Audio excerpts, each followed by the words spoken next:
Good afternoon, everybody. Well, you might be able to see that tail sliding down there. Lily is coming out. You know, that pretty normal looking girl, not that you can see her there. Describing snakes. You know, how I myself would describe having them in my life, and finding one word that might be fitting for them as I see them as pets, as a part of my family. And Lily is doing her let's have a drink before I come on out and go on up to where I like to hang out. But that one word is delightful.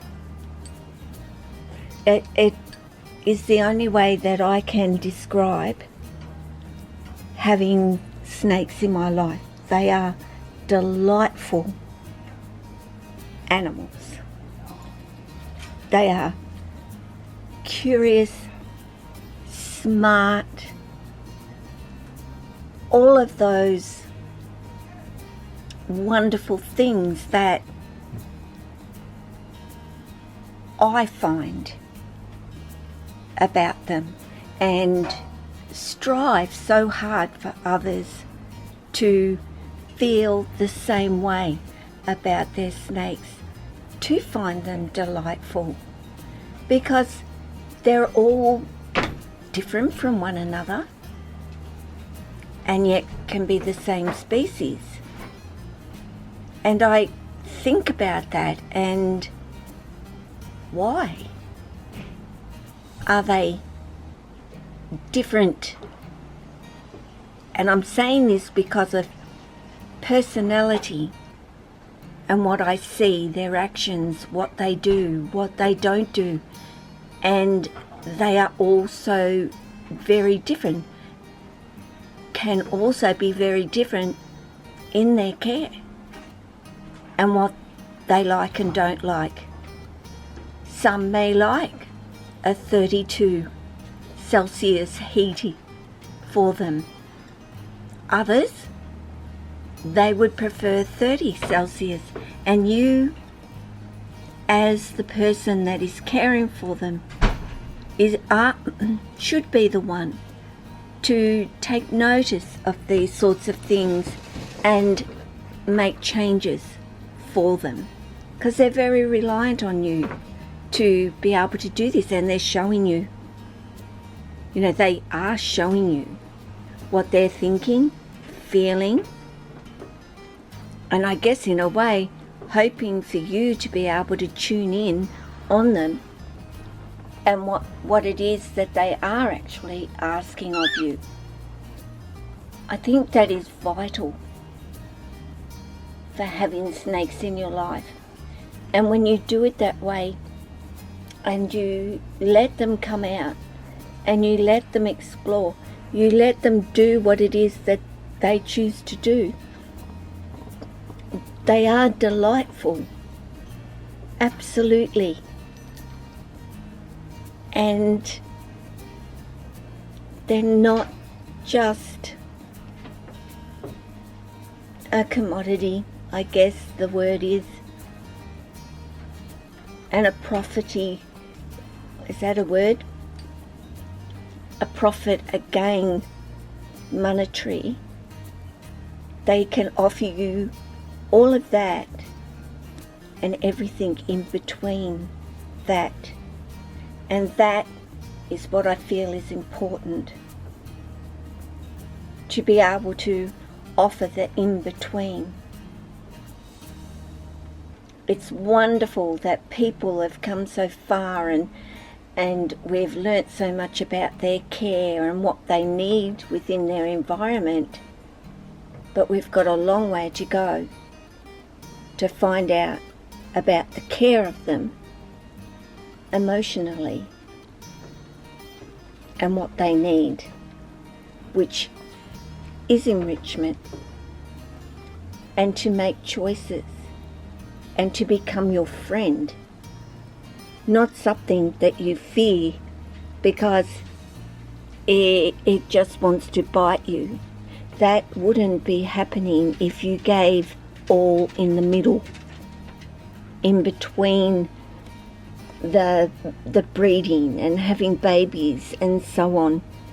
There is so much more that can be done, even if that is what they are in the end, a breeder snake.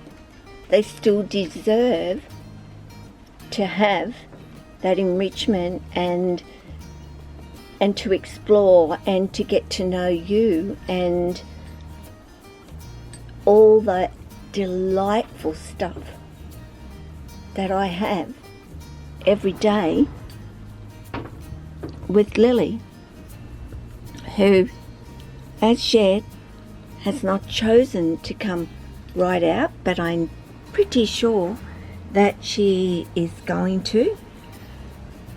Lily has been out night after night after night, day after day after day. And I put her home last night and she's settled. And she's only really just decided, you know, I'd like to come out. And that's where I'm cool. And I see her little face, and I see her looking at me, and I see her at the door, and I see her bring a little head out, and it brings me delight to see that. Hey Lily, are you a delightful little girl? Hey? I know the blind's flapping. Is it not? I'll put it up. What do you think? Are you going to come out? I guess only when you're ready. Hey, you going to come out and see Mum? I'd really like you to. Come on. Get going. No? Come on. Come and say hello. You know the camera. You know how Mum does it. Hey?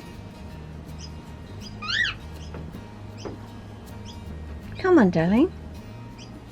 Come on out. You going up to the hangout spot? Not yet? Hey? Not ready yet? Come on. No. Just disappearing. And that's where she'd often lay. The difference is now there's this, and it's different. So she's still figuring that out. Whether I don't think she likes it being there. I think she prefers it level.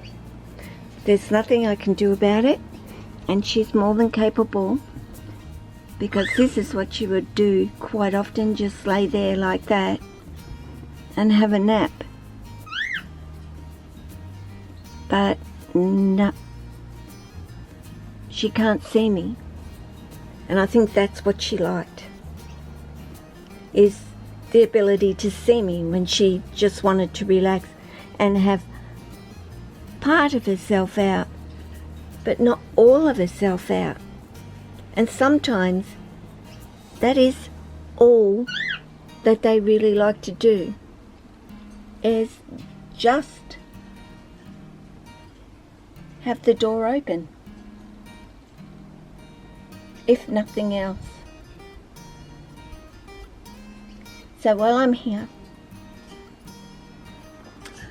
I changed Lily's lighting, and I actually put a downlight into her enclosure, and it has the ability to dim. You can see it here where I had to get a hole going. Basically it's on the brightest. She can't push it out. If she was trying to push it up or whatever, she just can't. So that is the next mode in terms of lighting. And then there's one more. So I hope you can kind of like see that. That's the daylight, I guess you could say.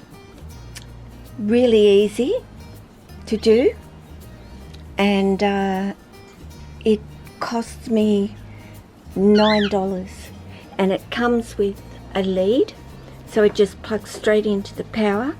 You don't need an electrician. You just need to be able to drill the hole that is big enough to put the light into, and one is really quite sufficient for Lily's enclosure. So easy, really easy. So I've taken her LED strip light out because it's something she kept pulling down, as you may remember, and yeah, it was a real bother all the time to reconnect it, and I hope to be able to do that with Jessie and Tessa's. Currently there's enclosures on the top, so it makes it a little bit difficult for me to do, but one day I will get to and do it. And yeah, it was easy, guys. So just thought I'd tell you that while we're here, just with Lily, chilling as Lily does. So you all take care, and yeah, appreciate you coming now. Appreciate you all watching, or whoever is watching.